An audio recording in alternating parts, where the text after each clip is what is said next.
On this Saturday afternoon in June, we're at Carlton Flat Field at Brentwood Academy in Brentwood, Tennessee for the 7th grade game edition of the Future Stars All-Star Game. Welcome to everyone watching around the world. Spencer Tomset alongside Zachary Lone. Got James Shannon as our producer, statisticians Monica Shannon and JJR. Looking forward to calling this game after an amazing 12-7 finish for the 6th graders game earlier. And now it's time for the 7th graders.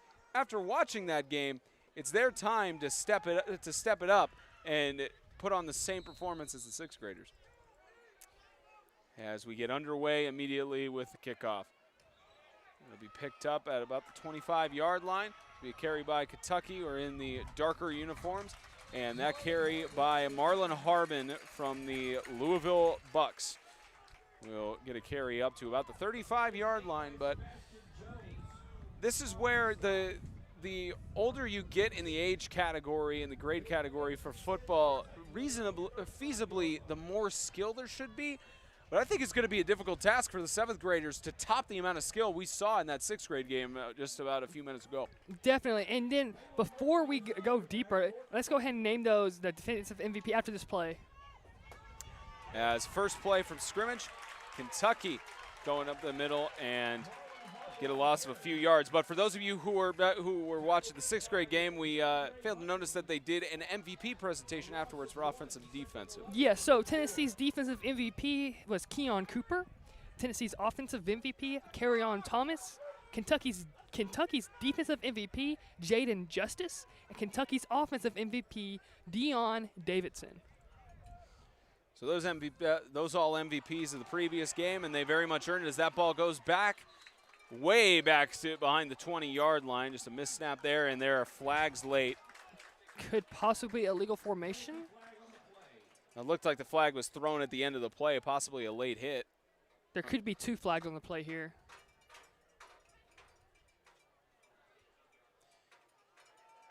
Larry Tidwell is our referee for today, along with the rest of the officials here from the Mid-State Officials Association. And then here comes the call. Yep, personal foul against Tennessee, so likely unnecessary roughness or that's a late hit on there. And that gives Kentucky a little bit of a break as it'll go back up to a 2nd and 11 instead of a major loss. So I think that was a late hit, but actually, if they snap it real quick, there's a guy open right at the top of the screen. He's wide open. And wide open on the right side. You're right. What a catch by Sedgwick Trey as he gets all the way down to the 29-yard line.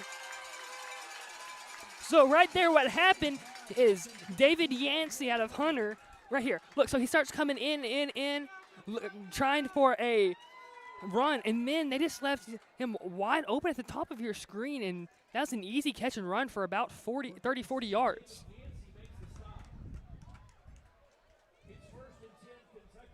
Seems similar as the start of the 6th grade game where Kentucky came out. They had a good offensive start. Didn't get a touchdown immediately. See if they can break that pattern. 1st and 10 inside the 30. It's carried to the right side. Staying on his feet is Marlon Harbin. As Marlon Harbin goes up for about the 1st down or just shy of it. And that was a good job of keeping the block for the receiver at the top of your screen, allowed Harbin to cut back inside and then get those extra 4 or 5 yards. And that's what we saw at the end of the Kentucky-Tennessee game in the 6th grade. The wide receiver made a huge block, which gave Kentucky the game-winning touchdown. Here's a handoff in the backfield, and once again, avoiding the tackles, tries to do a stiff arm there, but Caleb Allen getting the tackle in, and a loss of about 4. Right, Allen, that was a huge play right there. Grabbed him around the shoulder pads, legally around the shoulder pads, and then pulled him down when he went down with the stiff arm. Used his force against him there. 3rd and 5 with the loss. Under center. Trying to find the pass there, gets the catch off. It's another reception It's a by touchdown. Harvin, and Harvin gets past 3 defenders. A touchdown for Kentucky to start off the game. And as we are looking right here, I think that's actually Evans. No, you're right, that is Harvin. So Harvin right here, they'd run a little bit of a slant on top of an out route, and then the out route allowed Harvin to get open, and then once he got to the edge right there, he got a second gear of speed, which led to him being wide open and basically walking into the end zone. Great first drive there from Kentucky. You see it one more time. There's a discussion with the officials a few moments ago, so you see the catch there, cut out 1, 2, and another third guy on the side there. And there's a false start ruled on the offense. So a false start ruled on the offense. Let's look at this. It wouldn't be a false start. It'd be an illegal formation probably. Yes, it's illegal formation. Illegal formation. They rule back. This touchdown ruled back. Didn't specify. Potentially someone uncovered, or maybe they didn't declare a receiver eligible. So at the I think it was at the bottom of your screen, the receiver that lined up about a yard in front wasn't on the line of scrimmage and was behind that left tackle, which caused that illegal formation, I'm guessing. To me, it looks, touchdown did get wiped off the board, but it did look like that was legal. So a redo here for Kentucky. Another toss to the end zone, touchdown, doesn't matter. Well, Sedgwick Trey with the reception, and I don't see any officials conference there, so we could confidently say first points go to Kentucky. And Sedgwick, at the top of your screen right here, runs a post, basically a post, and then the throw takes him onto more of a streak route, and then he just beats his defender in a perfectly placed ball. Well, keep the touchdown on the board this time because 6-0.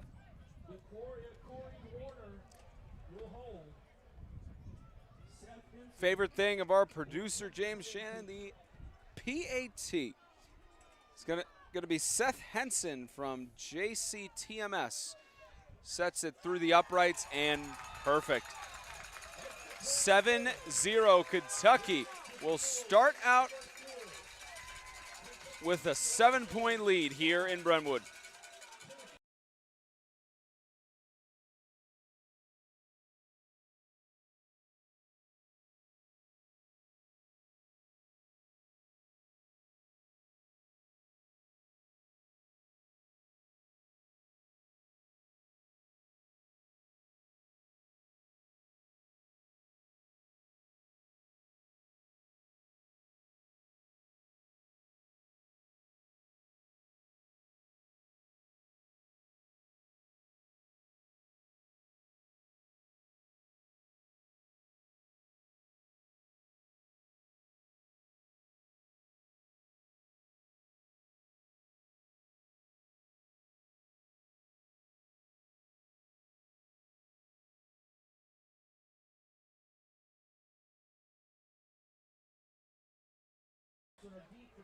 About 6:54 left to go.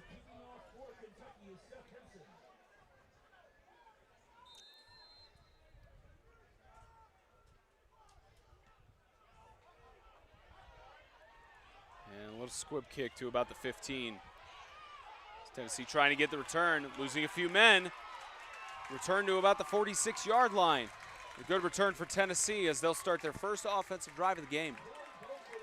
And that was a good job of bouncing off defenders until he got into about the 35-yard line, and then he almost took it to the house. We almost had a 7-7 tie game within 3 minutes and 15 seconds to go in the 3 minutes 15 seconds into the first quarter. But good job of the last defender there from Kentucky dragging down the Tennessee player. And these games are traditionally high scoring.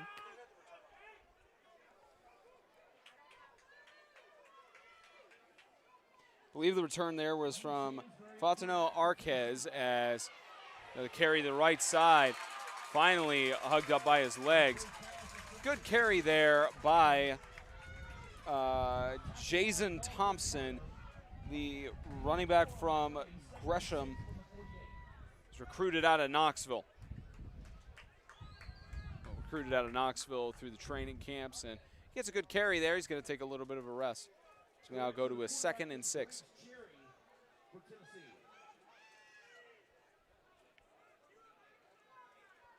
Receiver, it looks like the receiver at the top of your screen is wide open. Toss right side. It's forced out of bounds. That's Isaac Sumi from East Ridge. Small wide receiver screen there for about 4 yards. Makes this a manageable 3rd down. But like I was saying earlier, these games are traditionally high scoring. 2019 was the lowest scoring Kentucky-Tennessee 7th grade game, and Kentucky won that one 19-14 in the past 5 years. Think of it that way. That's going to be an encroachment. Yep. The other one was in 28. Oh, no, false start. False start. He was drawn offsides. Kentucky won 34-33 in 2018, won 21-20 in 2017, and then 24-12 in 2016. So it's safe to say we'll probably get a close game here, just as we did with the 6th grade earlier. Most of these games all these games have always been really close. Testament to the amount of skill you have with all these players. Scrambling, brought down for a sack. What was a manageable 3rd down results in a sack by number 90 of, excuse me, I believe that's. It was Donez Marshall. Yep, Donez Marshall getting the tackle. Good job of Marshall. He didn't really give quarterback there anywhere to go. Marshall got off his block really well, gets in the backfield, and then as they are going to go ahead and punt this one away, and then makes a great sack there.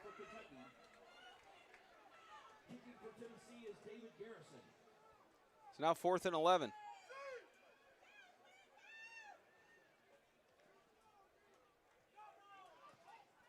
Had some pressure going on the punter there, but managed to get it off. And a high up punt down to about the 31-yard line.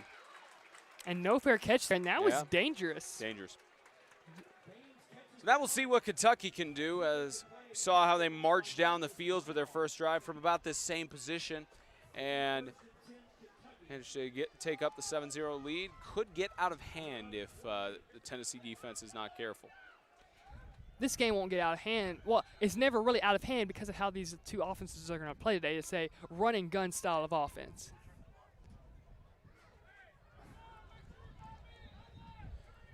Negative, almost a negative return for yards, maybe 1 or 2 lost from initially where they got the ball in the punt. And that rush just immediately read by, I believe that was Jathan Harper. That was the whole left side of the defensive line right there. Recognized that was a draw play. Did a good job of getting off their blocks, and then tackling Kentucky player there for a loss of half a yard. It's actually Jerry Martin who was really trying to spin up and make that tackle there. He's down on the bench being looked at now. Hoping everything's okay with him.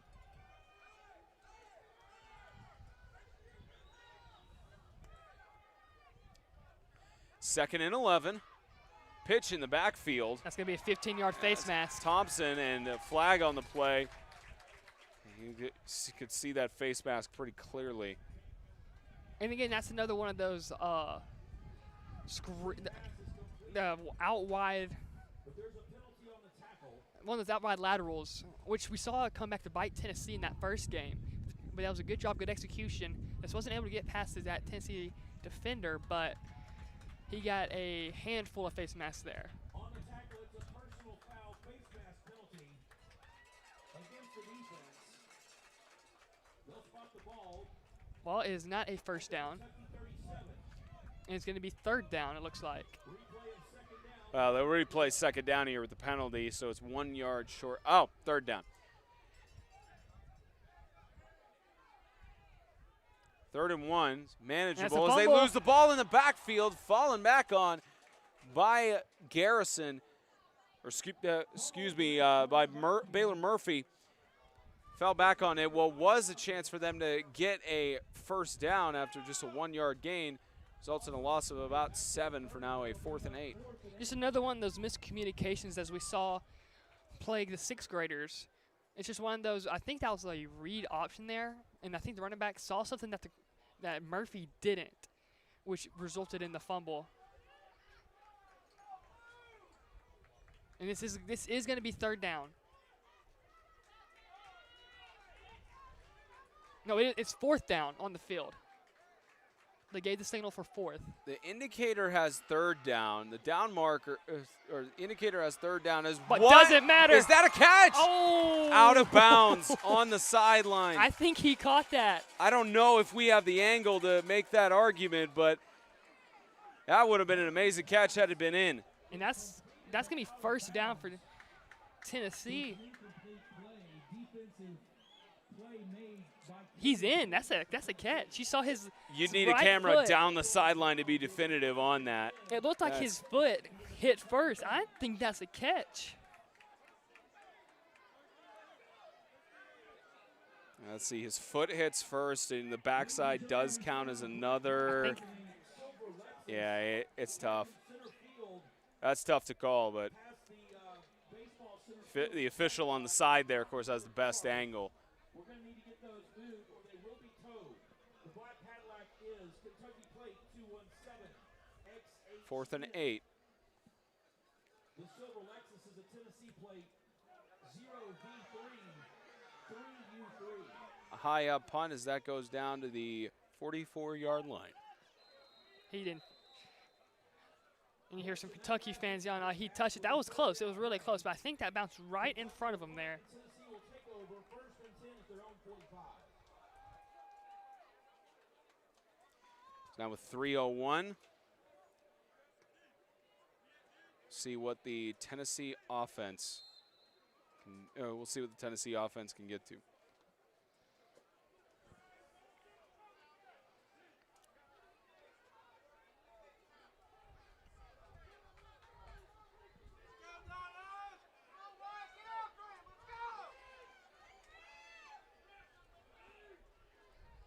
Tennessee will start on their own 45-yard line. So carry up the middle, weaving through several defenders, and a good carry there by Torrey Buford.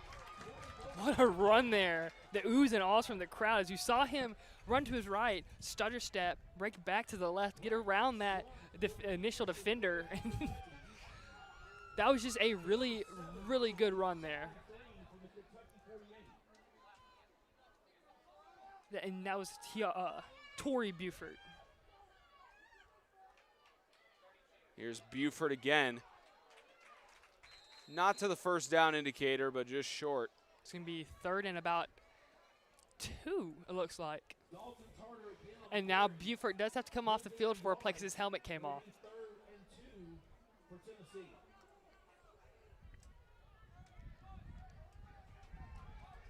So now a 3rd and 2. It looks like there's single coverage at the top of your screen. Maybe no. Oh, that's going to be offsides or not. That's going to be a false start. Yeah, there it is. You saw the lineman move on the false start there. And the move back 5 yards for Tennessee. Illegal procedure called on the offense. And again, there is no offsides. So as soon as a defensive player jumps, it should be an encroachment penalty. But there, he must not have jumped across the line of scrimmage before the false start.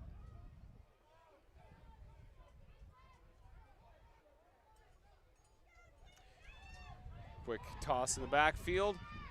There's another carry. Made a few men miss. And Thompson still going to the And 26-yard line. that is going to be a sideline warning probably at the bottom of your screen. Yep, that's going to be what it is.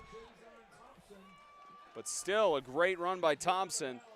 Thompson did a good job of splitting, as we're going to see right here. See just the back end of it. The back end of it. Did a great job of splitting the defenders there. And then he got that second gear and then at the end of the run, he got a third gear and almost took it all the way to the house before eventually being tackled. Another carry, and Buford staying on his feet to avoid one tackle. There's the second one. Torrey Buford is finally tripped up for a loss of 4 yards. And it looks like, so it looked like the hands were a little high there on the tackle for Buford, but I think the officials are ruling that he grabbed him around the shoulder pads. So that's why there wasn't a penalty there. But that was a good job of Buford reversing field and then ended up losing only about 4 instead of the 7 he was initially going to lose. Toss to the right side, open, couldn't get the ball in between his hands. There is a flag thrown. It looks like there's going to be a penalty on.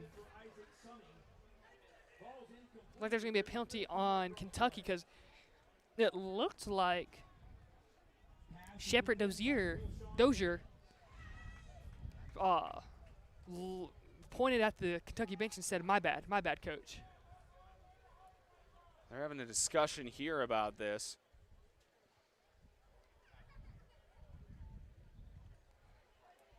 And can't tell if he's motioning towards Tennessee or not.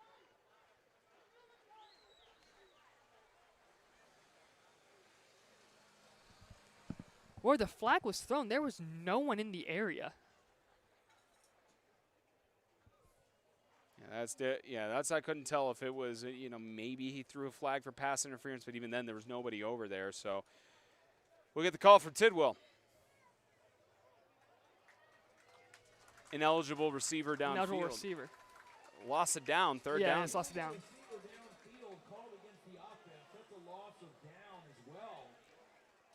Must have not declared somebody eligible. Well, again, you only have that one, I think it's 3 yards? Yeah, I'm pretty sure it's 3 yards down the field on a pass that's thrown past the line of scrimmage.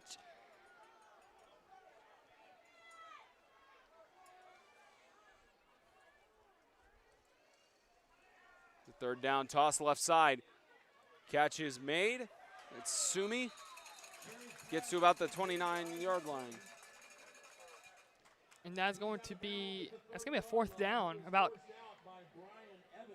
13 yards from a first down. On the 30-yard line, of course, with being this close, they'll go for it. They've had, so far in this game, it's been more on the passing side than on the running side, which has shown that difference between 6th and 7th grade in both of these Future Stars games. Yeah, when you get into 7th grade, your route tree develops a lot more, and you have more routes that you can run. As we're going to talk about after this. And pressure and a sack, a turnover on downs. Not much for Tennessee to do there as the defender gets the sack in the backfield. And with the turnover on downs, only 12 seconds left.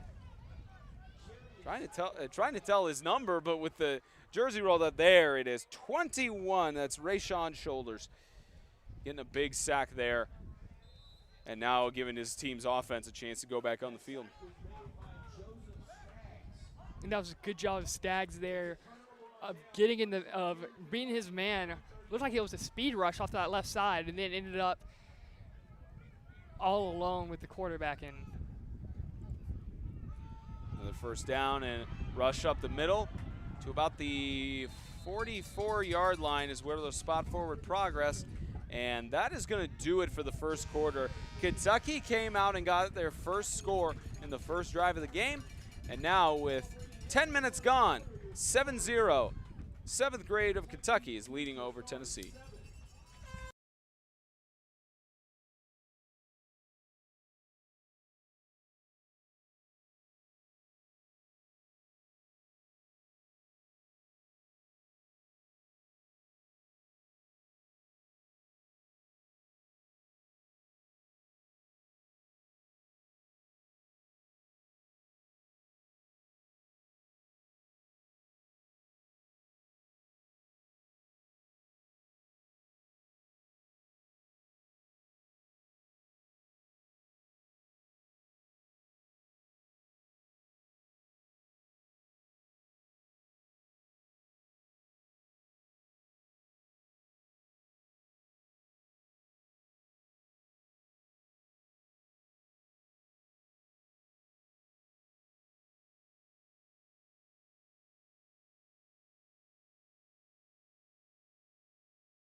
Start of the second quarter here at Brentwood Academy's Carlton Flat Field. 7-0, the 7th grade Future Stars of Kentucky leading over the 7th grade Future Stars of Tennessee as they flop sides of the field. Attempted rush up the middle, maybe got a yard there. They'll spot him at the line of scrimmage. That was a carry there by Shane D. Parker II. And brings up a 3rd down and 4.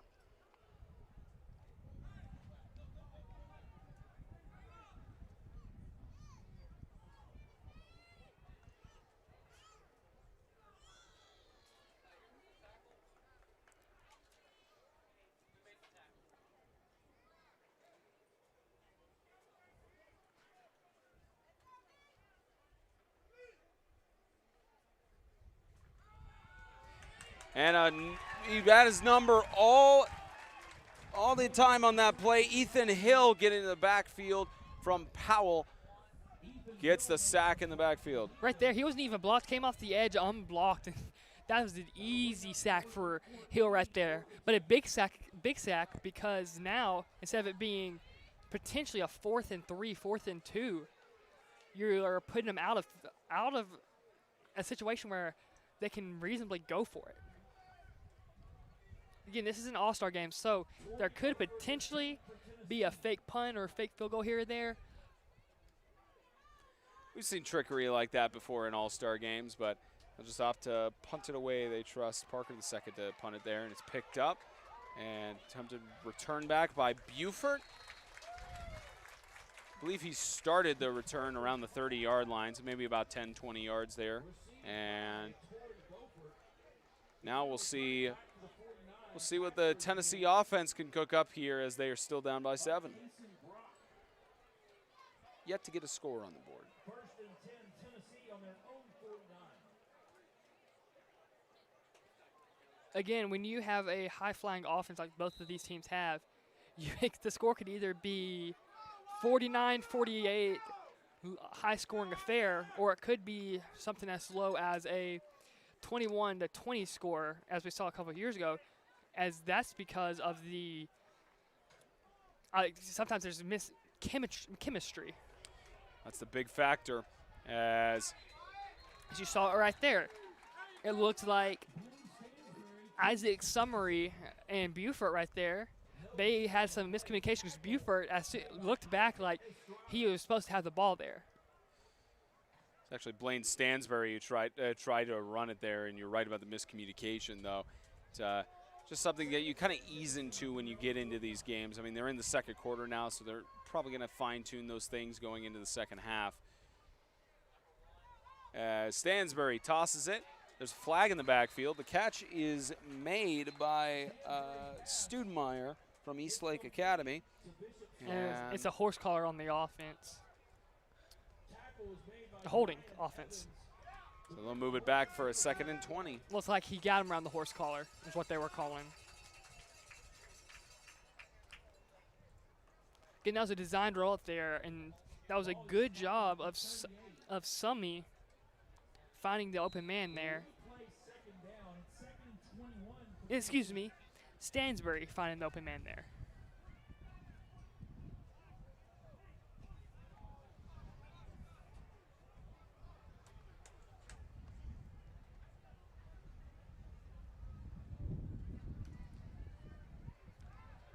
Second and 21, scrambling, manages to get it up, but it's an interception.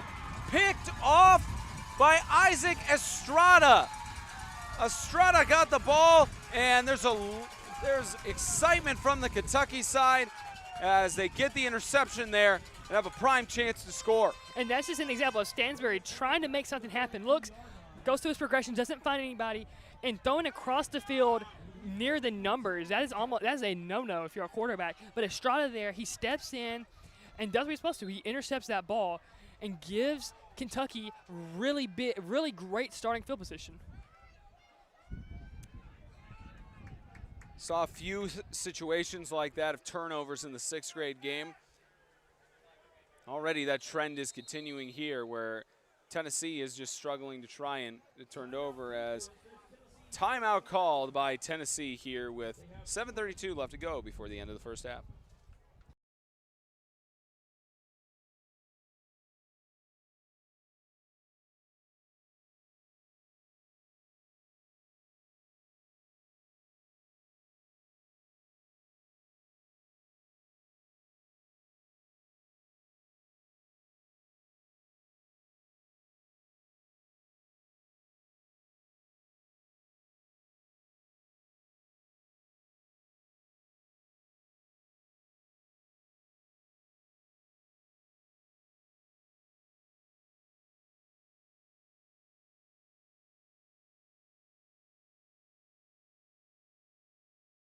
.733 left to go. Excuse me, 7:32 left to go here in the second quarter. Kentucky just got that interception. First offensive play here. What a fake, and there is a flag in the backfield as this is going to be tossed towards the end zone, short, incomplete. And that is going to be on the offense. It looked like the receiver at the top of your screen went a little bit too early there because that came right after the snap. Potentially illegal formation? Illegal shift. Yes, that's right. Yep. That's Motion. illegal. My bad. Illegal motion, illegal shift. I mean, there's synonyms enough. Close enough, right? Close enough. So they'll move it back 5 yards for a 1st and 15 to the 37.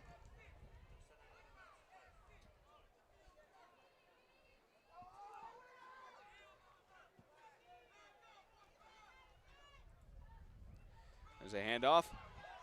Tripped up in the backfield. Nowhere really for Marlon Harbin to go. And that was a good job there of Tennessee's defense penetrating up the middle. And then when the running back turned, Harbin turned, fumbling over my words there. He turned, the other left end from Tennessee came around the corner and stuck him. So that was a great job by Tennessee's defensive line right there, forcing another loss on the play. Second and long. Catch made. Sedgwick Trey trying to get past the defenders and shoved out of bounds there by Arquez Fontenot. Possibly could have been a first down saving play because there was only one other person over there he could have gotten past. So what they're doing right now, which is really smart right there, is what they played 5 yards off of the receiver. Because it's okay if you let something in front of you. That's good football IQ because as you're seeing right now, they're playing 7 yards off. They're not playing press coverage because it's okay if they catch it in front of you right now. The sticks are 11 yards away. Scramble here and brought down and that's for going to a be Tennessee sack, but football, there is a looks like. fumble. It is Tennessee You got football. the better angle than I do, and a turnover on downs. No, it was a fumble. It was recovered by number 28 there. Bishop Starling. Bishop Starling. And just here. So he steps up in the pocket, doesn't feel the pressure from his right side, and then the fumble, and then Bishop Starling with the presence of mind to fall on that football gives Tennessee the ball with 6:02 to go in the first half. Sterling, excuse me. Bishop Sterling with a big play. The turnovers just going back and forth here in Brentwood.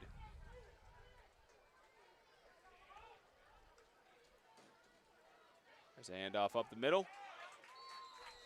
Gain of about a yard. Talked about this a little bit in between the games, but with this also being a turf field, the amount of quality athleticism we're seeing from the players thus far is incredible, considering right now you've got a temperature in the air. About 85. 85 degrees, partly cloudy, still partly cloudy. The sun's still out, and you've got turf, which increases the temperature essentially, or how it feels, for about 10, 15 degrees. So they're playing on essentially 110, excuse me, my math off there, 105 degree weather on the turf.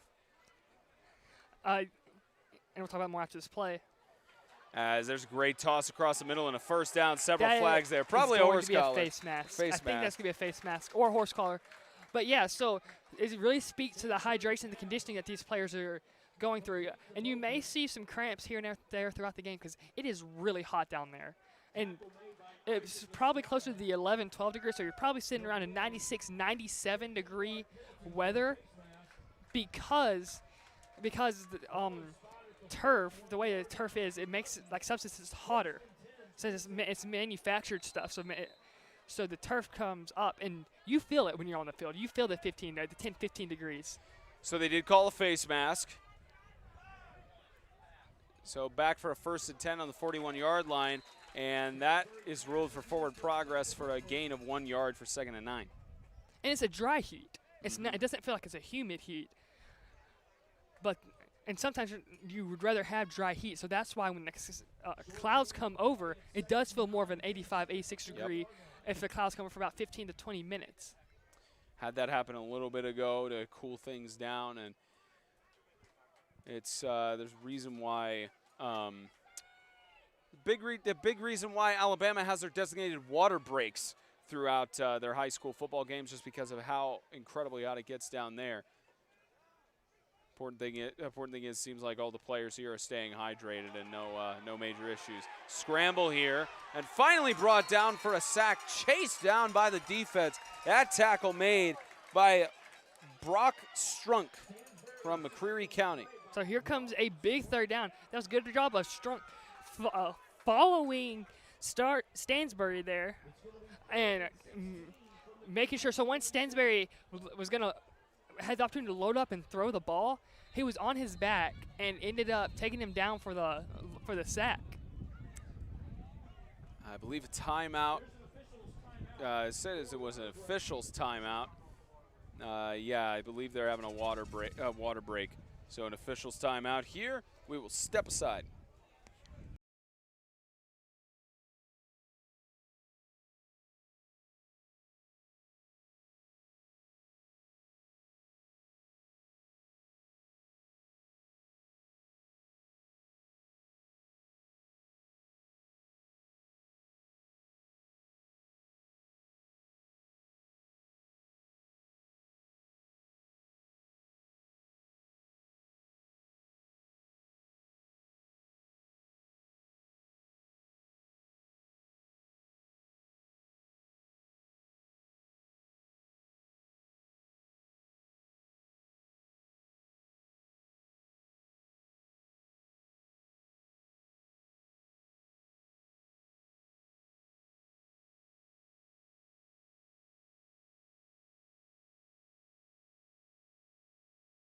About 4 minutes left to go in the first half. 3rd and 15. As Tennessee tries to get a 1st down here. Catch is made by Sumi. See, weaves out several defenders. Pushes up for now what'll be a 4th down and 8. Got some decent gain there, but not enough for them to get the 1st down. So he did a good job of extending the play, trying to find an opening. And he ended up shaking a few defenders, and he almost was able to break free for the extra 7, 8 yards that he needed for the 1st down. That was really, and that's going to be 5 yards. Defensive encroachment. Yep, that'll at least give a little bit of relief for Tennessee. And this has happened a couple times, so Stansbury must have a really good cadence. And Kentucky calls a timeout. So it looks like Kentucky will think it over here with 3:15 left to go before the end of the 1st half. Had the 6th grade game earlier, ended in a 12-7 score. This game right now just at 7-0. We also have the 8th grade Future Stars game coming up directly after this one. And 6th grade, as intense as it was, it came down to the very last play of the game. 4th down on the, actually it was a 1st down with only 2 seconds left on the 15-yard line. And then Andre Adams tackled just a couple yards short. Brings up some bad memories for us, those in the Titans fandom, the just 2 yards short. Looking good this year, though. Tennessee's looking good. Not just on the Titans side, but on the Rising Stars side. Excited to see how these players are in the middle school scene. Quick toss, incomplete, turnover on downs. And he timed that, and the defender there, as it looks like that was number 8, Kason Brock right there. He timed that to perfection, and then once the ball got there, he was there and went ahead and made the play on the receiver. So that is legal since the ball got there at the same time that he did, and which helped force that incomplete pass and give Kentucky the ball first down with 3:12 to go in the first half. So now this defensive stand is fairly important. Tennessee will receive the ball for the second half. We want to get a stop here so they can potentially score, get the ball back, put this game away. First things first, they got to get on the board. So here's a carry attempted, tried to find a gap there, but results in a loss of 1 yard. And again, well, as we saw in the 6th grade game, a lot of the runs that are going right up the middle, they're gaining 1 yard at most. So the interior defensive line of both Tennessee and Kentucky from the 6th and the 7th grade is doing a great job of making sure that those runs up the middle are to minimal gains.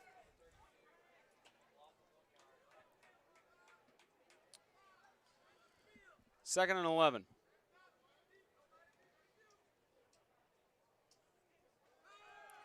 Here's another toss, incomplete. Bounced on the turf. It looked like that was tipped to the line of scrimmage by number 33, DeAndre Thomas.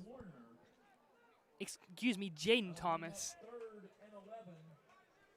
That was just a simple out route where if it was caught, there was going to be plenty of room for him to potentially make something happen. But Thomas's deflection at the line of scrimmage caused the ball to land at the feet of the receiver. And Corey Warner tried to get the ball there, and because of that tip, it's a 3rd and 11. It's going to be a false start or more flags fly. Going to be on the wide receiver at the bottom of your screen, I think. That's where they were pointing. Illegal substitution, excuse me. So there's 12 men on the field.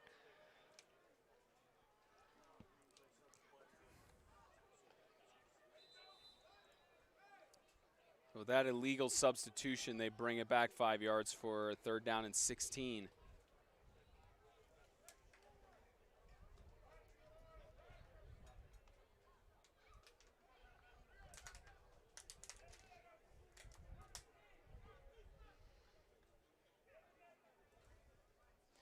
Handoff up the middle.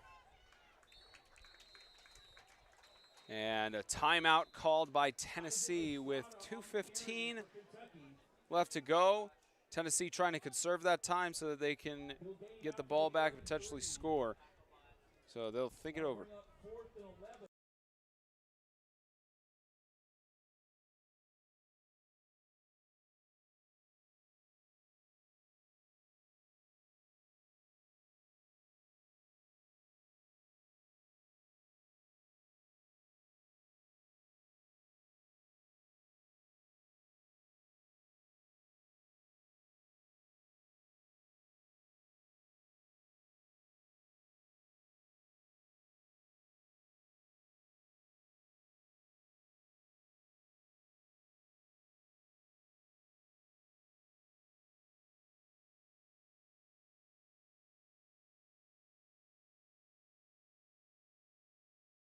.2:15 left to go before halftime, and Kentucky will just punt it away. So Tennessee has got 1 timeout to work with, as this will bounce all the way down to the 38-yard line. See what the Tennessee offense can cook up here. Again, 2 minutes, one timeout, plenty of time on the clock for a 2-minute drill.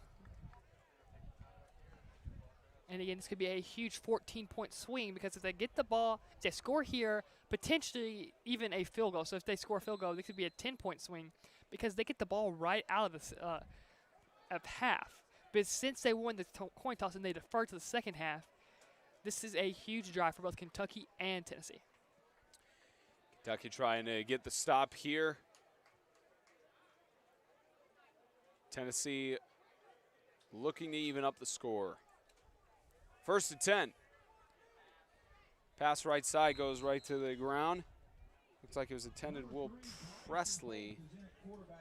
And Bryson Holt of NCS is in for Tennessee right now, and he came out of the Memphis region.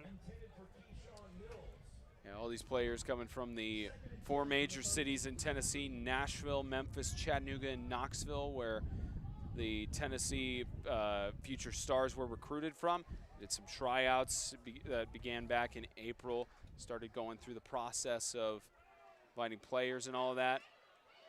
As this rush up the middle goes to about the 44-yard line. As that was a design quarterback run there, and you saw a great job of the offensive line opening the hole to where they got to where he was able to make this third and manageable. But the clock is running, so 1:40. But something about these quarterbacks for Tennessee, they're all within 2 inches of each other. Bryson Holt is the shortest at 5'10", and then Briggs Cherry out of Prescott Middle is 6 foot. And there's a rush that, although designed, couldn't do anything there. And it looks like there is a player down. It was tripped up in the backfield for a loss of several yards, and unfortunately we have an injury here in the game. Couldn't see who was carrying the ball there. He's really slow to get up. That was Troy Buford. So he's at least back up on his feet, a good sign. I'm sure the training staff are going to go look at him, make sure there's nothing too serious.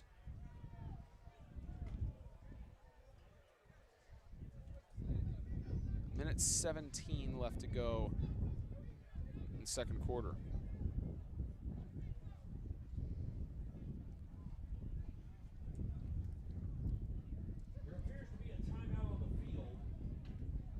And then this is a 4th down situation if you're Tennessee. Do you pin them deep, or do you go for it, risking an opportunity for Kentucky to score right before half?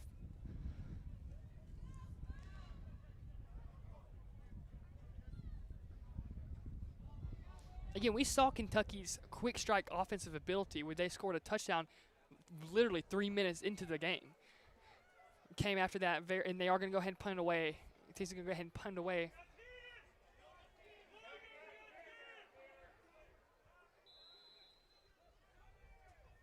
Back to receive for Kentucky is Trey Sedgwick.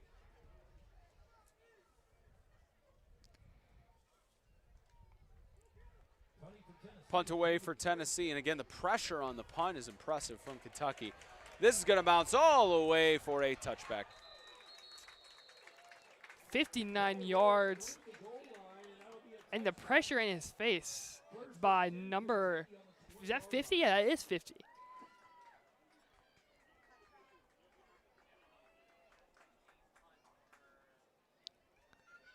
Excuse me, 90, that's right, 90. That is Donez Marshall. Marshall was almost with a punt block, and he's made an impact on the interior defensive line today.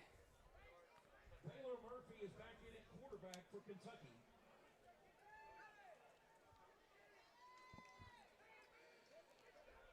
Now Kentucky has 2 timeouts. They got 1:06 to work with. They got to start from their own 20-yard line and march down the field here. As they start off, quick catch by Cedric Trey. And it looks like they are going to be content to take this to halftime, it looks like. Defensive play made by Sebastian. And no timeouts called. No sense of urgency. Forward progress spots the ball at the 23. That pass was to Sedgwick Trey, excuse me. And it looked like Trey right there they were trying to get to Trey, see if he could make anything happen in the open field, and then decide what to do.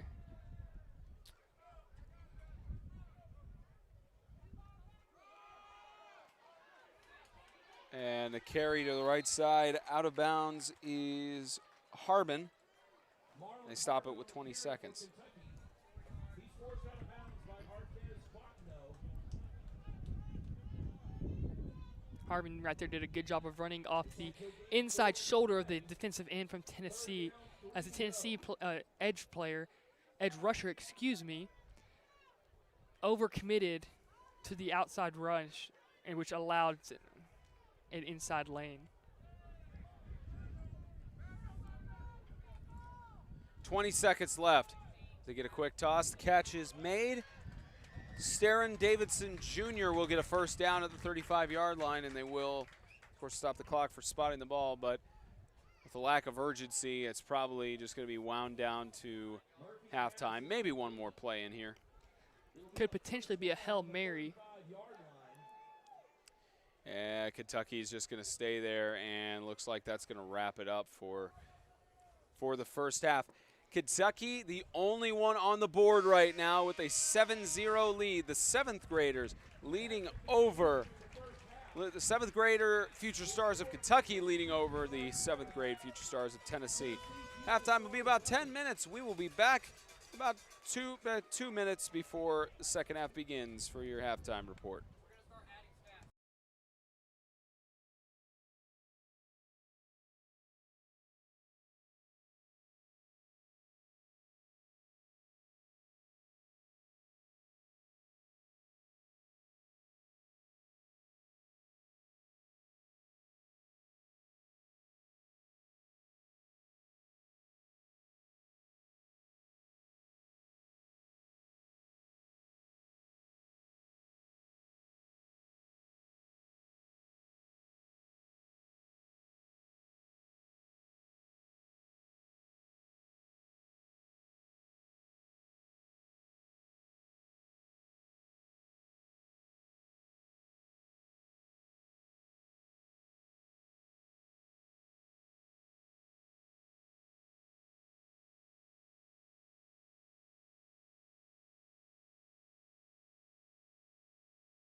Welcome back to coverage of the second half here for the 7th grade Rising Stars game, Future Stars game between Stars of Kentucky and Stars of Tennessee, live here at Carlton Flat Field in Brentwood, Tennessee, hosted at Brentwood Academy. Spencer Thompson, Zachary Lone, our producer James Shannon, our statisticians Monica Shannon and JJR Shannon.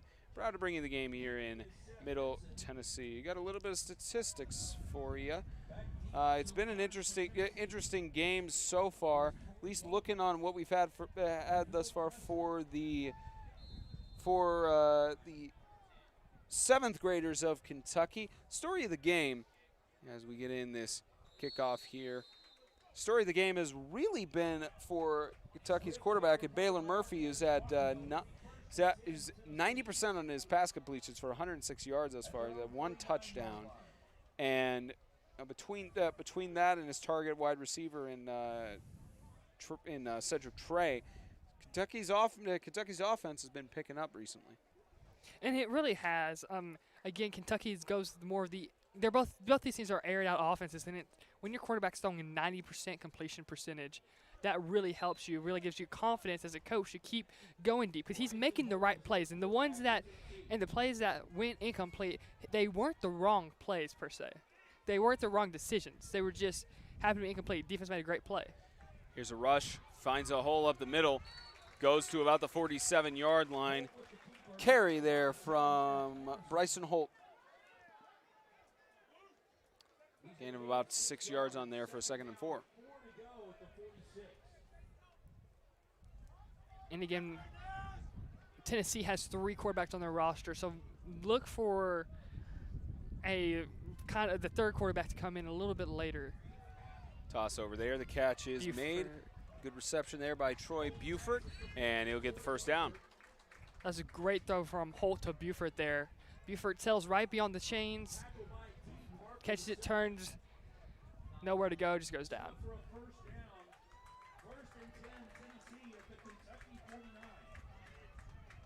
Tennessee, again, they're down 7-0. Haven't had a scoring play since the first quarter. Tennessee trying to change that air. Here's Buford.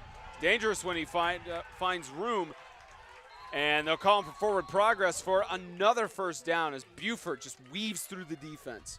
And he saw the hole, and then he cut back into that hole. So that was a good job of Buford, keeping his head up, looking, finding that hole, and then exploding through it. That's what Buford, I've noticed, has done really well. He explodes through holes. He doesn't just find the holes and goes through it. He explodes, goes to a 2nd gear, and then once he gets to that secondary, goes into another gear, so we're a 3rd gear. And once he gets into that secondary, he is hard to stop.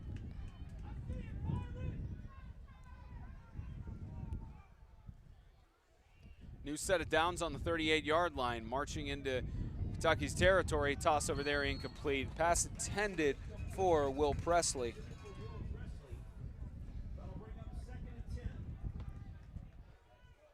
As this Tennessee offense, they've had some answers to give for how the Kentucky defense has been throughout the game, but haven't any score to show for it at this point. They're trying to change the narrative on that now. Yeah, and again, they're moving the ball really well. Yes, that was an incomplete pass, but they're starting to move the ball up and down the field, and they're starting to find their rhythm with Holt as back there at quarterback. There's a hole up the middle, trying to get past the last one, and potentially a touchdown-saving tackle there. But another first down here for the Tennessee Future Stars. Another good job by Tennessee's offensive line. Buford gets the handoff for the halfback draw, and there is no one within 5-6 yards of him. And then Buford almost splits the safeties up the middle on the run and almost takes it into the house. But again, up-tempo offense, and now it's going to be another 5 yards. It's going to be an encroachment on the defense. Intentionally drew him off there. So an encroachment for a 1st and 5, and now Tennessee is in the red zone. Again, Tennessee's quarterbacks' cadences have been so great, so good today. As you saw Stansbury draw a few people off sides, and now we've seen Holt draw a few people as well. Handoff up the middle. Carry and tripped up from behind. Down to the 15-yard line, just a yard short of the first. And then Beaufort again he realized initial play was a halfback draw as we saw, but then realized if he bounces to the outside, saw the hole, and then ended up getting 4 yards on the carry. So now we have a 2nd and 1. Tennessee's offense is looking really good right now. The best it's looked all game potentially. And again, Kentucky scored on their first offensive drive of the game. Quick toss, quick pitch there. It's over to Caleb Ingram. Tries to move with the ball, but stopped at the 13-yard line. Swing pass was good though for a first down for Ingram. That was a good job of Harper there, coming up and making the tackle for a minimal gain. Tennessee is going with this hurry-up offense strategy.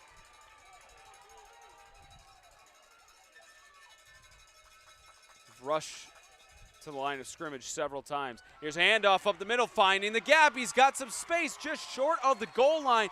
That's a 1st and goal for Tennessee. Now just look at the hole the offensive line made right here. And Beaufort, when he gets that kind of hole, that's 6-7 yards every time. As you're gonna look right here. Look at that hole he goes through.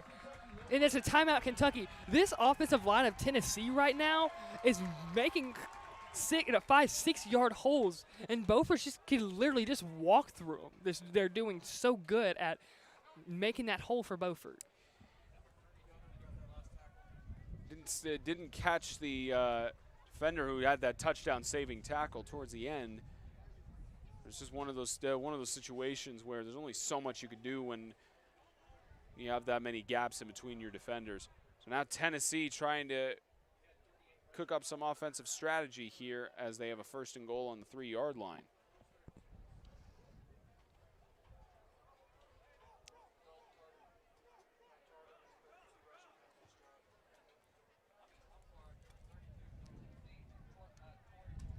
So Beaufort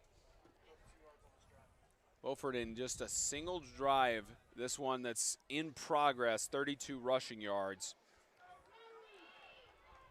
Might cap it off with 35 if he can punch it in here. And again, Beaufort has done a really good job once he gets to the secondary, but some of that credit also has to go to the offensive line of Tennessee. They are doing a great job, and Beaufort as well. You saw him take that one almost to the house for a house call. Handoff, they don't give it to Beaufort. They hand it off up the middle to Will Presley. And Tennessee is on the board for the first time in this 7th grade game. And again, Presley does a good job of hitting the hole. But look at the hole this offensive line makes on the right side of the line. This drive, Tennessee's offensive line did great. They dominated up front. He was almost untouched. He didn't get touched to the 1-yard line. But Presley did a good job of taking that hole, being strong. And now we have a chance for a tie game. I believe Garrison is going to attempt the PAT here. Bryson Holt is holding it. It's David Garrison from Brentwood Academy, actually. He's kicked here a few times. Yeah, a few times maybe. It's literally his stomping grounds heading into 7th grade. And this one is no good. It's wide right. 7-6 seems eerily familiar to the 6th grade game we were covering earlier. So we'll see how this plays out with 6:40 left to go in the 3rd quarter.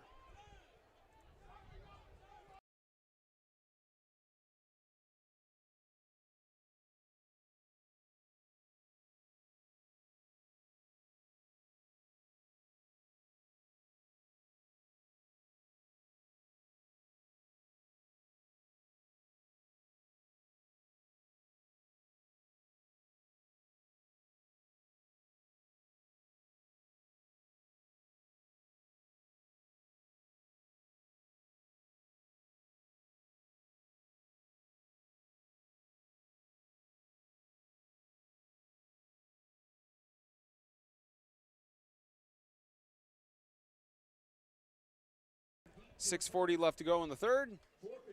7-6 lead, but Tennessee manages to get on the board for the first time today. About a 2 or 3 yard rushing touchdown by Will Presley.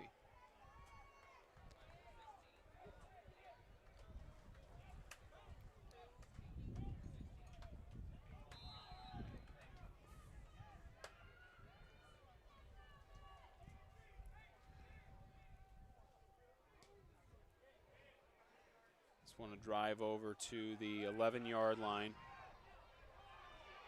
He's got a little bit of an opening. Tries to get past the second man. Finally brought down by several Tennessee defenders at the 44-yard line. Harbin right there. High stepped his way through a few holes. There's some conversation. Was there a flag? No, there's no flag. Harbin did a good job there. Wait, there is a flag. Sideline warning given to Kentucky. But it's going to be a penalty Yep. because this is the second time that's happened. I warned him once at the start of the game. You got to stay behind he's got to stay a good distance behind so the referee doesn't bump into you.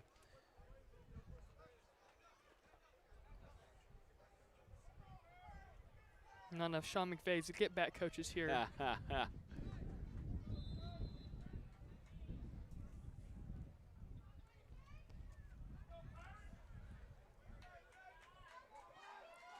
First and 10, let's see what the Kentucky Future Stars could do here.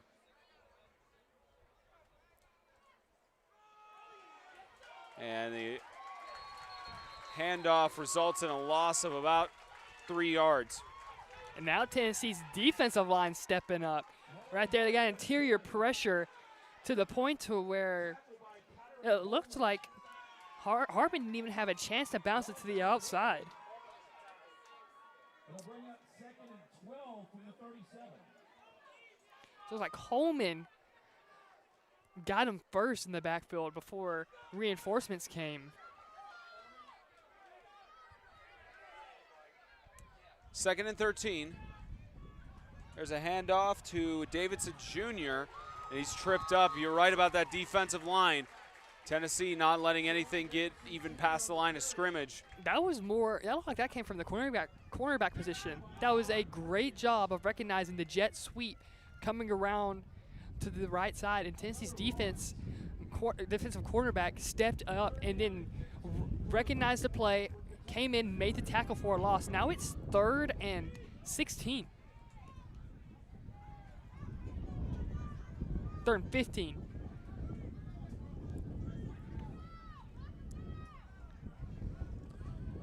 Third down.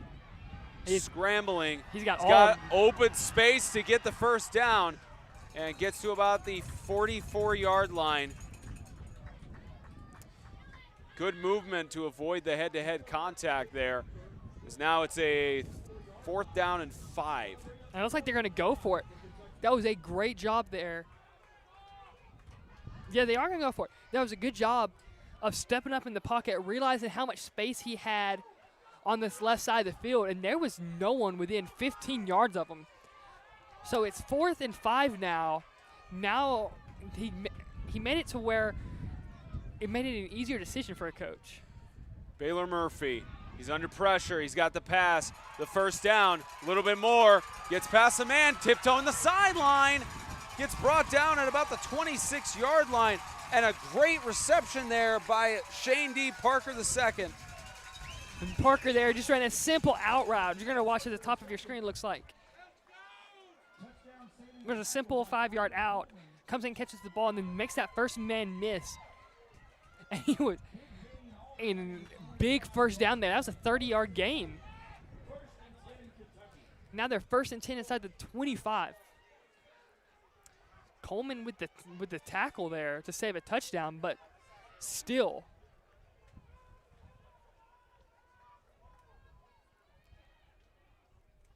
Great job by Parker II.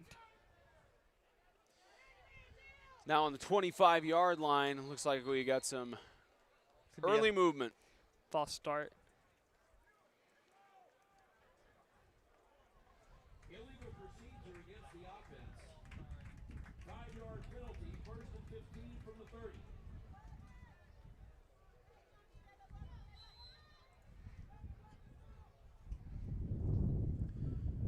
Make that now a 1st and 15 on the 30-yard line. Had some good games so far today. This one's shaping out to be another one. Getting more intense as it goes on. A deep pass towards the end zone. Just overthrew his man. Intended for Segwit Trey. That was over his head. That was uncatchable. But can we get a replay? See if we can get the back end of it.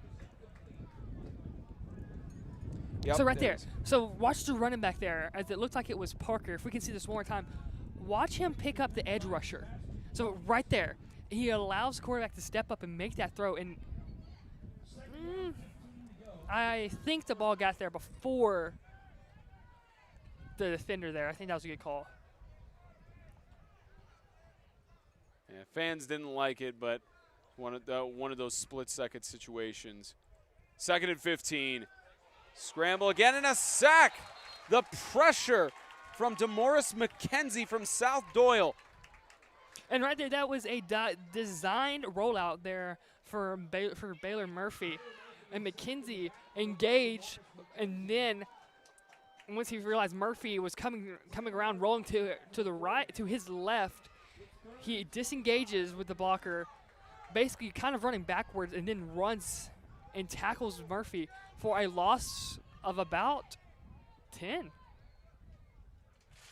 So now it is 3rd and 25. What a turn of events here. It looked like the Kentucky offense was poised to at least get a 1st and goal. Possible for that to happen here, but it's a lot of distance. Going to deep toss towards the end zone. It's a catch and diving for the end zone. Touchdown, Kentucky. Now look at the placement from Murphy right here. Great catch by Segwit Trey. That ball could not be thrown better. And then Trey, with a concentration, with a defender in his face. Trey reaches out to the goal line, reaches out, and scores that touchdown. I mean, beautiful pass there from Murphy. Now Murphy and Trey have had their connection the entire game. And with that, Kentucky responds to the first score by Tennessee, puts another 6 on the board, trying to go up by 14 here. Extra point here means that Tennessee can only tie it up with a 2-point conversion. They're going to go for it. Toss to the left side there and incomplete. Pass intended for Isaac Estrada. So they didn't want to go for it. That was just a bad snap there, and they did whatever they could to try and get the 2-point conversion. So now 13-6. A one-score game right now, just as it was for the 6th grade game, but still plenty of football left. About 12 and a half minutes of game time.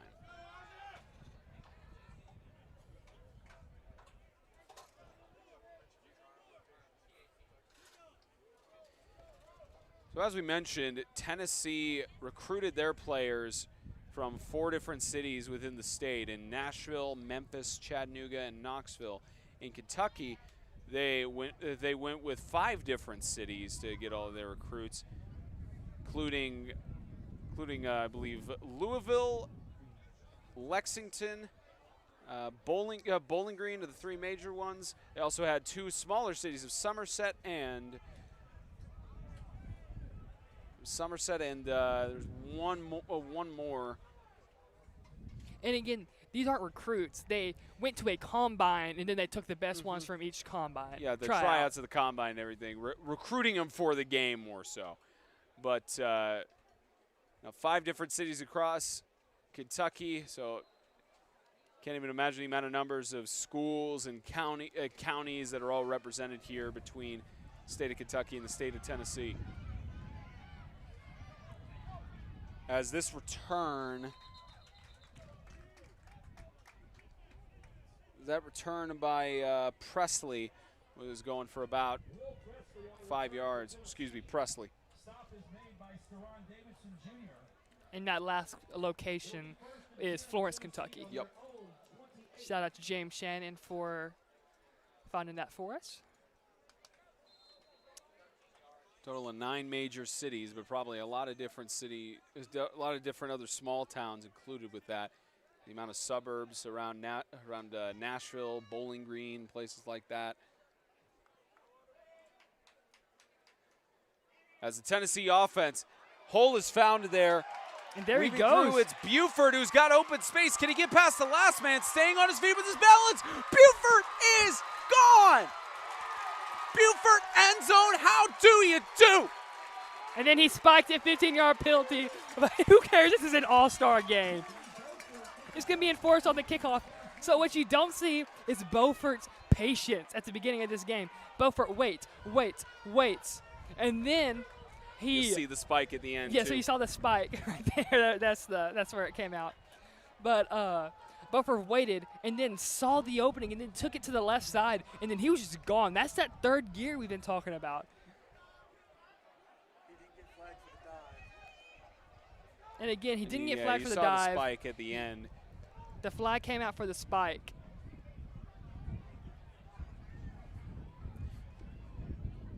Even though it's an all-star game, they still got to enforce it unless the coordinator says to go lax on the. Oh, it's enforced on the extra point. Yeah, I believe the coach can. There's a lot of booing in the stand. They're not liking this call. I mean, by rule in high school, that It is is a unsportsmanlike. penalty. Yeah, it is. But so 37-yard extra point. But again, this is an all-star game. So Tennessee is trying to tie it up here. See how good of a boot that he has. Missed the extra point earlier, trying to go the wide distance, left. and it's going to be short. Still a 1-point game. 13-12, Kentucky still leads.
.157. And winding down as this kickoff will be returned to the 40-yard line as he continues to push the pile and gets to about the 43. Every time Harbin gets the ball, it feels like he has a chance to make a house call. He's just electric out there, high stepping between through tackles, shifting his way through defenses. But again, Brown right there for Tennessee made a great tackle on Harbin.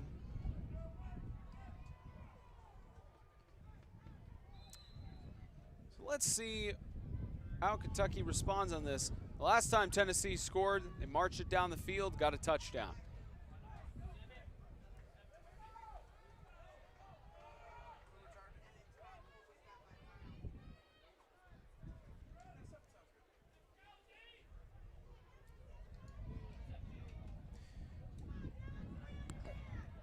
Now 1st and 10.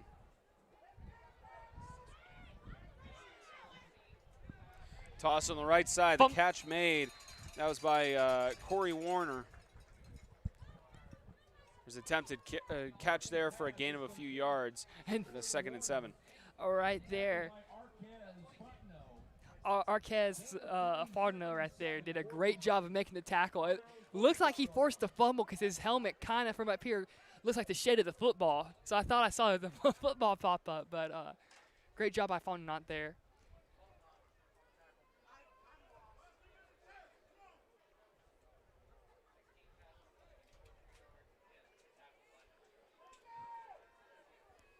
Here's a 2nd and 6. It's a pitch. It's another carry by Warner. Corey Warner finding some space. Give him a little room. There's a flag. This will go down to about the 36-yard line. So this looks like this may be coming back. But that was actually another one of those jet passes, those jet sweep passes. Holding. So they get a holding call on Kentucky with 52 seconds left in the third.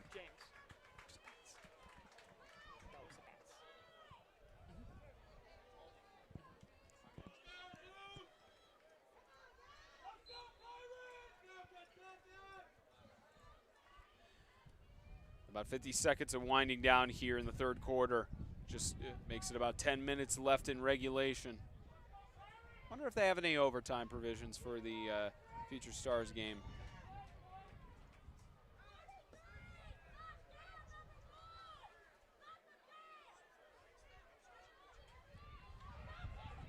And this deep toss to the right side. Under And coverage. yep, there There's it the flag. comes.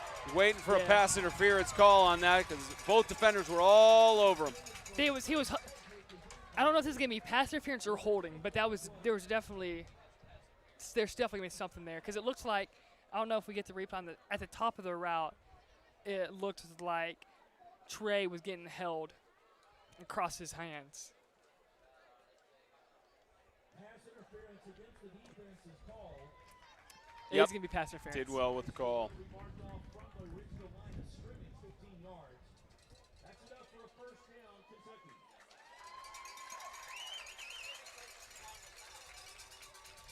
First and 10 to the Tennessee 44.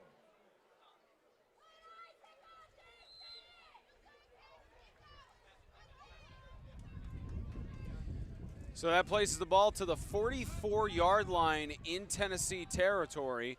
With 23 seconds left in the third, Kentucky trying to march down the field. Switch sides after this quarter. It's a quick toss, reception made by Cole Rose, and a flag thrown. Is it roughing the passer? Not sure if it was it- in the area of the receiver or if it was. Because Murphy ended up on the ground. I don't know how Murphy ended up on the ground. I don't know if it was while he threw it. But the flag came from the line judge.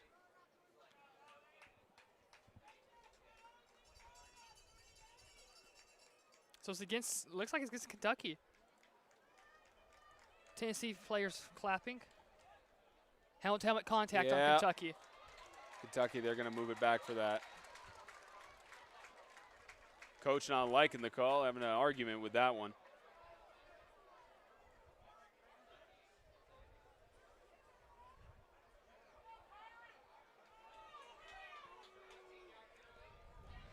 Fans didn't like that one.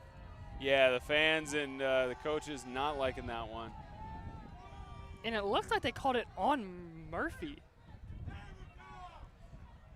You probably Yeah. can hear him. Yeah, Baylor Murphy, the one just asking the. It looks like he was maybe asking the ref, what could I done differently on that play, because he almost felt like he didn't collide with helmet situation there, but still play on. A first and probably 20, and officials timeout. The officials are going to have a conference here, pointing to. The ref's pointing to someone's on the sideline. Someone just got kicked out of the game. I think they just ejected either a coach or one of the coaching staff. They already have And it two. can't be a sideline warning because that's the. Yeah, they already have two sideline warnings. Because if there's a sideline, yeah, no one's leaving. They were pointing at somebody. It may have been just a warning for him. Probably a verbal warning. Here's a first and 25. Toss across the middle to the 50-yard line. The catch is made by Cedric Trey. And with that catch, since it's not a first down, that's going to take us to the end of the third quarter. What good is a future Stars game without a little bit of drama as we headed to the final 10 minutes of regulation? 13-12, Kentucky leads over Tennessee.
Start of the fourth quarter here in the 7th grade Future Stars game between Tennessee and Kentucky. Toss across the middle, almost a chance at an interception, just went through the hands of the Tennessee defender. And it's gonna be roughing the passer, because I think there was a contact to the helmet.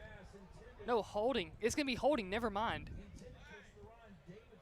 Yeah, Carter Booth almost had the interception there for Tennessee, as Tidwell is going to call holding on the offense, and they'll move it back 10 yards. Spencer Thompson, Zachary Lone, producer James Shannon, along with our statisticians Monica Shannon and JJR Shannon, bringing you all the action here from Carlton Flat Field at Brentwood Academy in Brentwood, Tennessee. It's been a fun afternoon thus far, a fun morning with the 6th grade game. Covering the 8th grade game as well today that's supposed to start about 15 minutes after the conclusion of this one. Supposed to start about 3 o'clock. It'll start approximately after that, around 3:30. Around probably 3:30, what we're going to start with.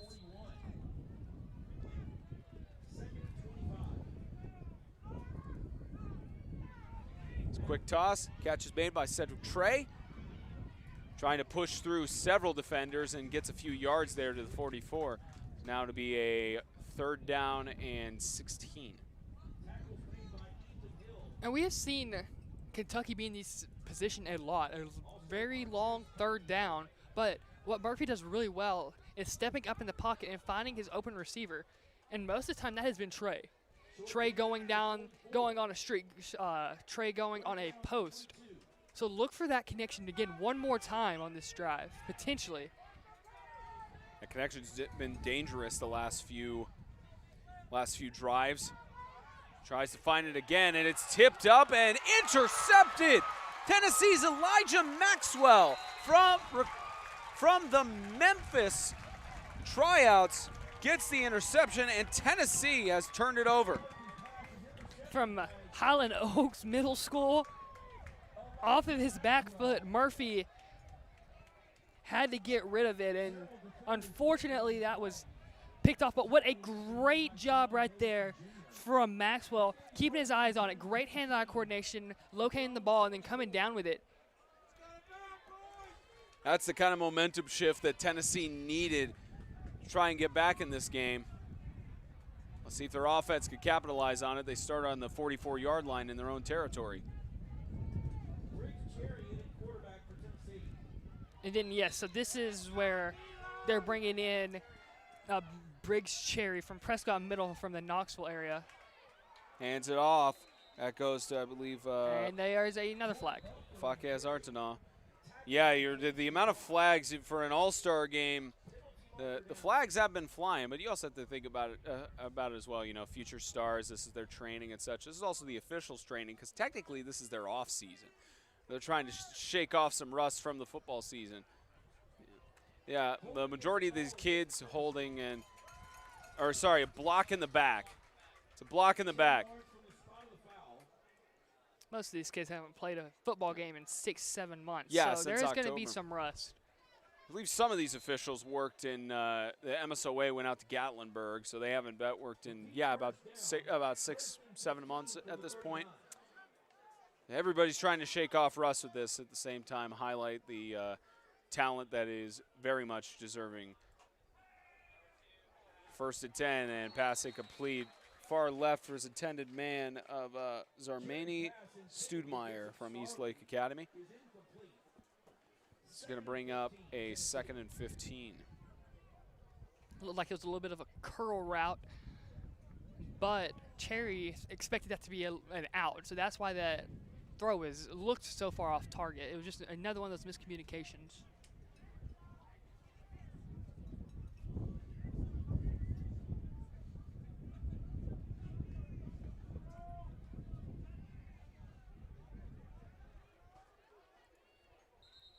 And they'll stop it again. Looks like false start. Encroachment. Is going to go back up to a 2nd and 10. Encroachment is the call against the defense. 5-yard penalty. That will bring up 2nd and 10 from the 44.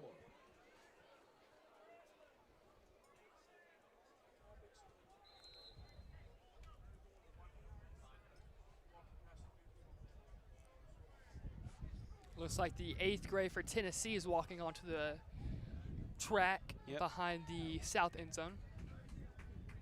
Getting ready. They're headed to the warm-up field and getting ready for the next game as this carry here by Buford gets down to about the 44-yard line and a 1st down for Tennessee. And Beaufort took a lick at the end of the play by Parker, excuse me. So right here, shakes that first man and goes. Now watch Parker. Beaufort tries to give him a stiff arm. And he just Parker lays a lick on Beaufort. Now they're going out with the five out. As Tennessee continues to push it down. Quick toss, quick screen there. Catch made by Presley. He gets past one man, forced out of bounds there at about the 33-yard line. Looked like that was Kason Brock who forced him out. Looked like that was a little bubble screen there, and then Presley did a good job of making that first man miss and then getting the 1st down. 7:57 to play. All of a sudden, Tennessee's got a little momentum. Can only hope for the finish we got in the 6th grade game. The 6th grade game was a good finish. We still got a lot of time to go. Can Tennessee score here to take the lead for the first time this game, actually? They haven't had a lead at all. Not going to happen on that play. It's the tackle in the backfield made by Dalton Tarter.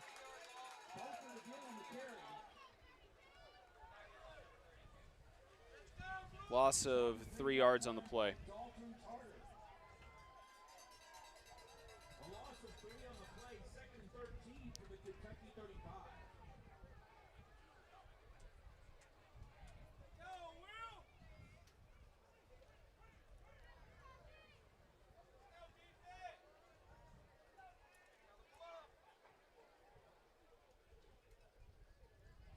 Second and 13. Quick toss, incomplete, overthrew his target. Intended for Kason Jenkins from Robertson Middle.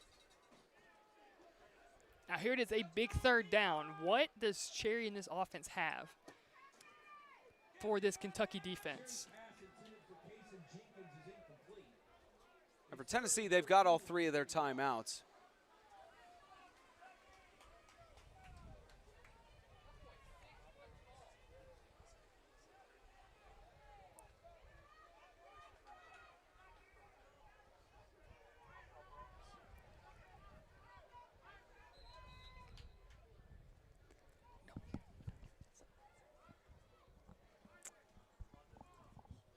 So looks like they were checking some of the equipment on one of the Tennessee players. 6:49 left to go in regulation. Here's third down. Quick toss. Bobbles the ball, manages to get it back in, but only back to where they started the new set of downs, 4th and 10. And that wasn't the most ideal scenario for Cherry in the Tennessee offense. You wanted to get about at least halfway. That way it's about 4th and 5, maybe 4th and 2, 4th and 3. That way you have the option to run and keep your defense on the toes. But now, if you look at the Kentucky defense, they are 6-7 yards off of every receiver, allowing everything underneath. There's a deep toss to the left side towards the end zone. Oh, what a catch! Incredible! What a throw and what a catch! There's only one place that ball could be thrown. Look at this right here. Needle and thread in the 7th grade Rising Stars game. Escapes the pressure, but look at that. What a catch across his body. And a timeout called by Kentucky with 6:04 left in the game. Yeah, let's look at that replay one more time. 4th and 10. Let's just get 35 yards on this play. Here he comes. As he is able to set his feet, so it's not quite cross his body, but there's only one spot where that ball can be thrown. Briggs Cherry, just for the Briggs Cherry from Prescott Middle, quarterback from the Knoxville camp is where he was selected to participate today, and definitely earned his stripes. Dropped that one in a bucket, it looked like.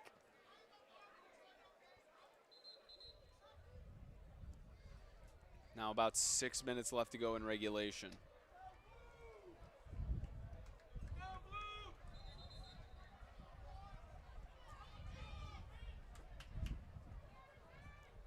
As you'll see in the end zone, the Kentucky 8th graders are just standing and watching the game. No sight of the Tennessee 8th graders, actually. That might still be in the locker room. Probably still warming up at the field right behind us where we're set up here on the perch. 1st and goal. Tried to hand it off up the middle, but immediately stopped. Arquez Fontana, nothing doing. That's right there. It looks like, was that Fontenot? I believe It was Beaufort. Beaufort, okay. Beaufort had no shot there as the interior defensive line won their matchup with their men, and as soon as Beaufort got the ball, he was hit.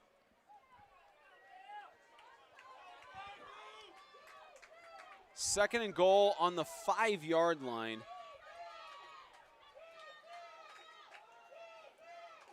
Kentucky's defense trying to stand tall here.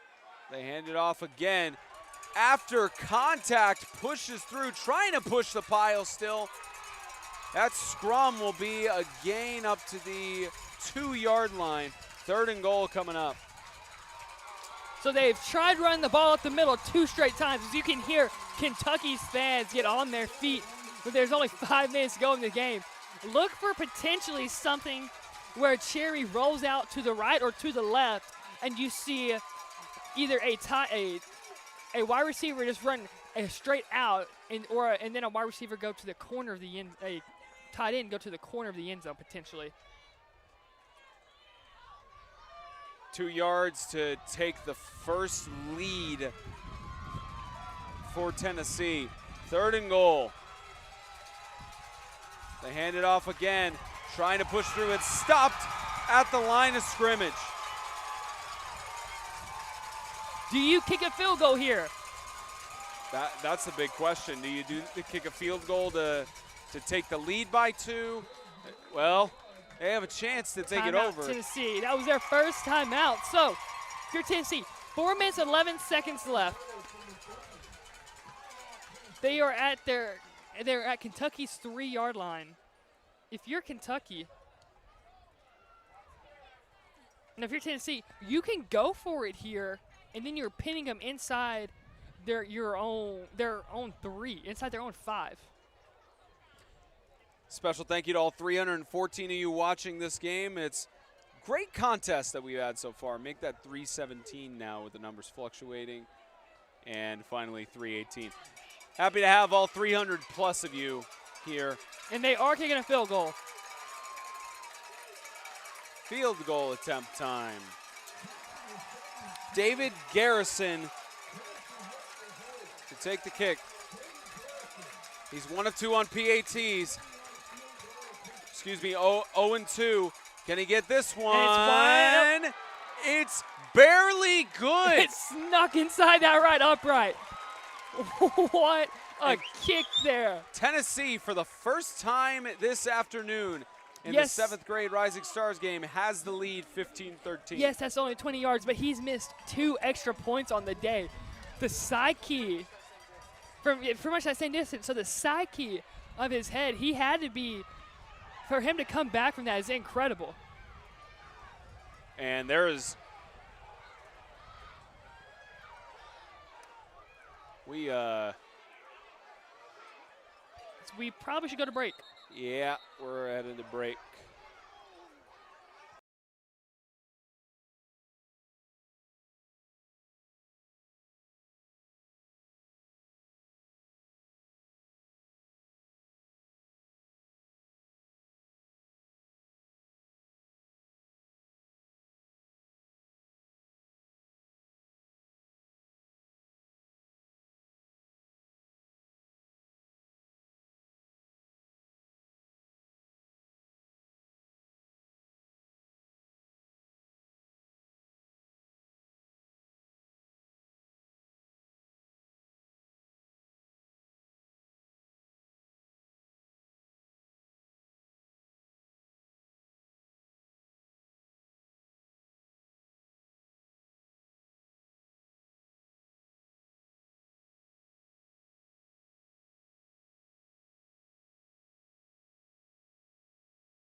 Apologize for that. There was a scrum that broke out in the fan stands. Believe everybody, as far as we can tell, everybody's okay down there. We're not gonna give any airtime for any of that stuff. But as far as we can tell, everybody is okay, and the situation is dissipating. So back to football is what we should be focusing on. What everybody should be focusing on here. And a touchback as Tennessee leads by 2, and we'll see what this Kentucky offense can take care of here. About 4:02 left to go in the game.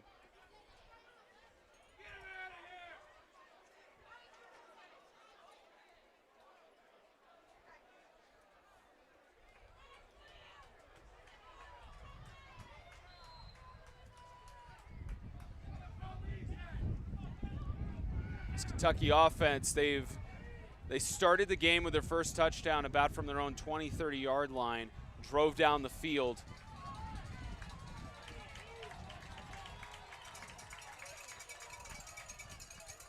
First and 10. Toss on the right side. Catch is made. Corey Warner with the reception to the 25-yard line.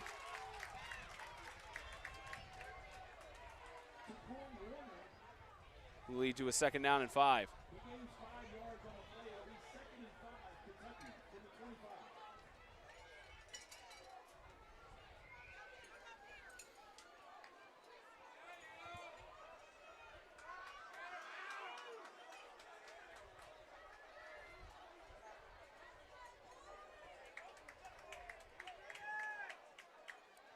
Second and 5, bobbled. Ball in the backfield. Step to carry by Corey Warner, but that defensive line just read right through it. He should have let that drop. That is one of those lateral passes right there. And if you bobble it, most of the time you are going to get tackled in the backfield for a loss because you lose where you're at on the field. So it popped up. He saw and then when he caught it, he looked up and there was a defender right in his face. And again, you don't know, what if it popped up 5 yards, and then all of a sudden it is intercepted, but there's 2:50 to go. 3rd down and 12. Toss left side, catch made by Marlon Harbin. Gets down to about the 21-yard line and forced out of bounds there by Arquez Fatanon. Fontenot right there. He made sure that he was going out of bounds there. There is a flag. Is it a roughing the passer? It's in the area where the quarterback was. Yep, roughing the passer. He's going to move it up 15 yards. Emphatic first down call there from Tidwell.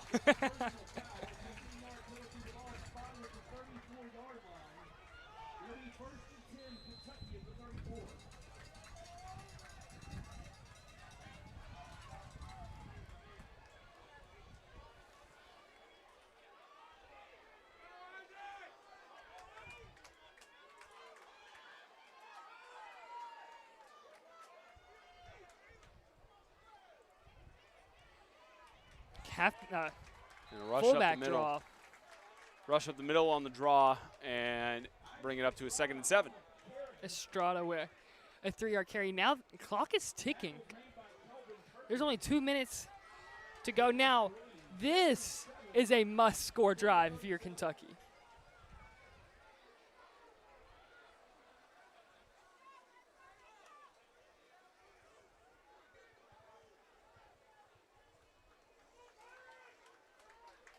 So now a 2nd down and 7.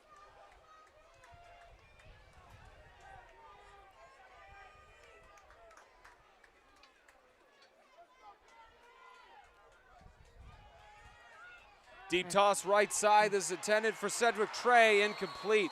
Just through the hands. Potentially an interception by Sebastian Jones. As Jones wasn't able to come down with it. But here we go. So 3rd and 7?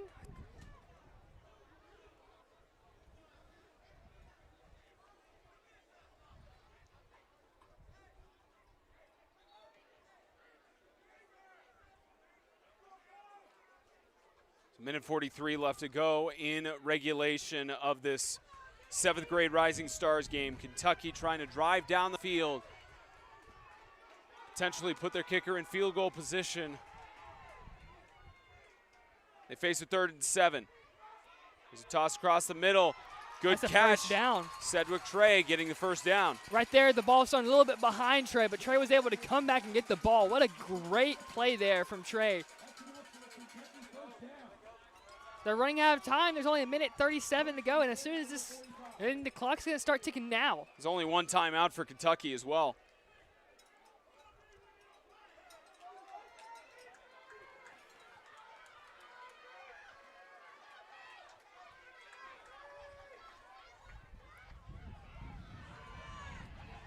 Scrambling in the backfield, under pressure, brought down with the sack. That'll be DeAndre Hundley from Vine Middle.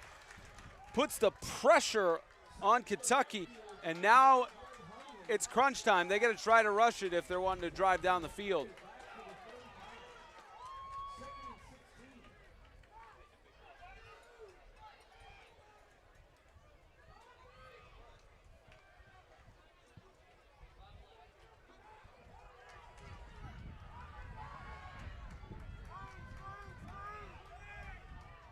.43 seconds ago. Clock is still ticking. Wasted a lot of time with how long they took up to the snap. A deep toss. It's an interception. Tennessee's going to win the game. Marcus Brown has got the pick, and he's looking for a little bit more. There are flags, but this may not matter. It's going to come after the interception, and it's going to be a block in the back. Wait, there's 3 flags on the field. And multiple players are already down for Kentucky.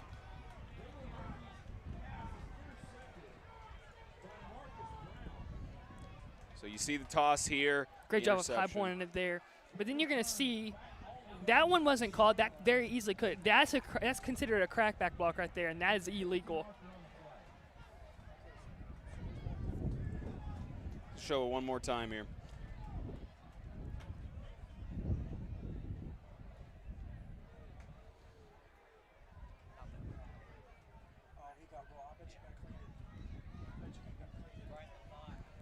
Let's go one more time while the referees are discussing here. The medical staff attending to the players right now. Looks like one of them is standing up now. What you see there.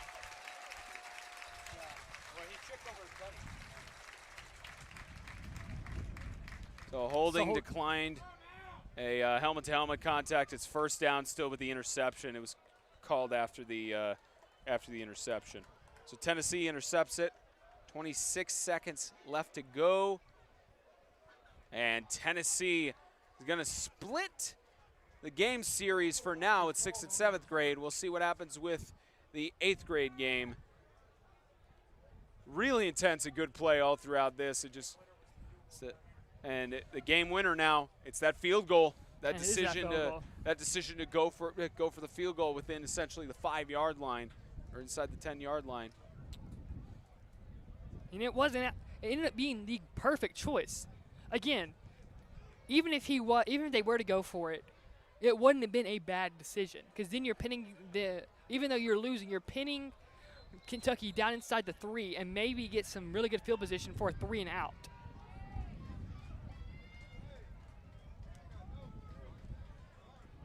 But what about the trust in Tennessee's coach going ahead and saying, hey, you've missed 2 extra points? Who cares? Let's go out there, kick the game winner.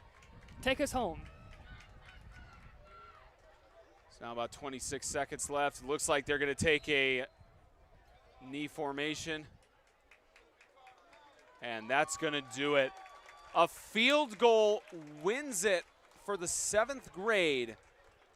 The Tennessee Stars, the series from today's games is split 1-1. It's going to come down to 8th grade to determine who will have the most wins, either Tennessee or Kentucky.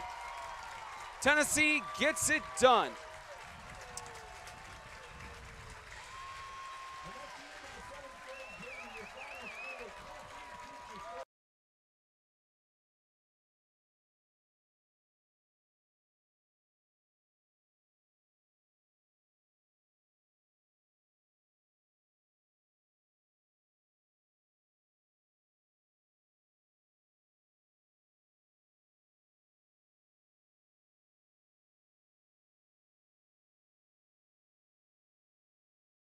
Players shaking hands right now in the center of the field.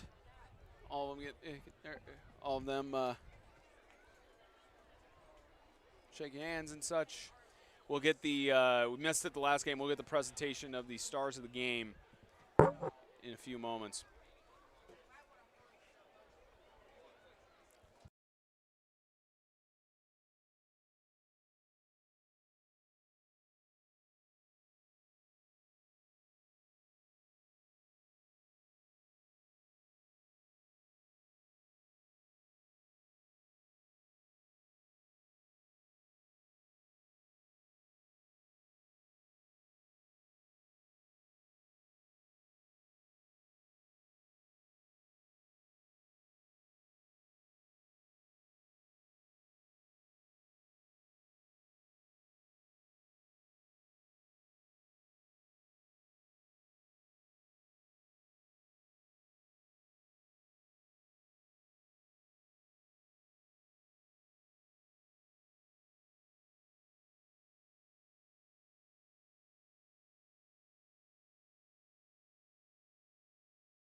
MVP presentations here for 7th grade, announcing them in stadium. First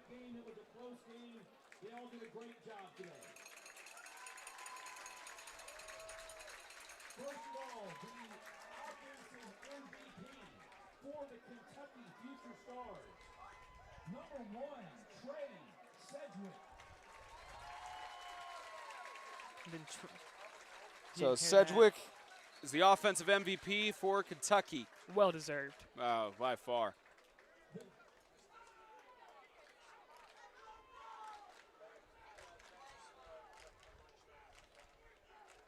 The defensive MVP from Kentucky. Number 32, Dalton Carter. Dalton Tarter, the defensive MVP for Kentucky, had a lot of good defensive plays and saved a few touchdowns here and there. And he was flying all over the field, so yes, that's another well-deserved. The defensive MVP from Tennessee, number 21, Kyron Coleman. Kyron Coleman from Station Camp wins the defensive MVP for Tennessee. Another one of those players who was all around the field and trying to make as many plays as he could. Yeah, Coleman with very impactful plays down the stretch that helped Tennessee to the win. And the offensive MVP from Tennessee, number 32, Tory Beaufort. Tory Beaufort, offensive MVP. That was the name we were calling all game. That's a no-brainer. Beaufort had himself a game with the, what was it, the 75-yard touchdown, the 36 yards on a single drive. He had his way in the second half, and that was a really well-deserved MVP. And then Tennessee evens the series in the past six attempts, 3-3. So now the 8th grade game coming up. I believe, I'm not sure if they have one more award to present or not. I think that's all of them. He's got one trophy he's handed. Yep, for the second and first place for that. Well, that's going to do it for the 7th grade game. We'll be live in about 15 to 20 minutes for the 8th grade game of the Future Stars of Tennessee colliding with the Future Stars of Kentucky. We'll be back in about 15 to 20 minutes. Stay tuned here on the Tennessee Future Stars YouTube channel.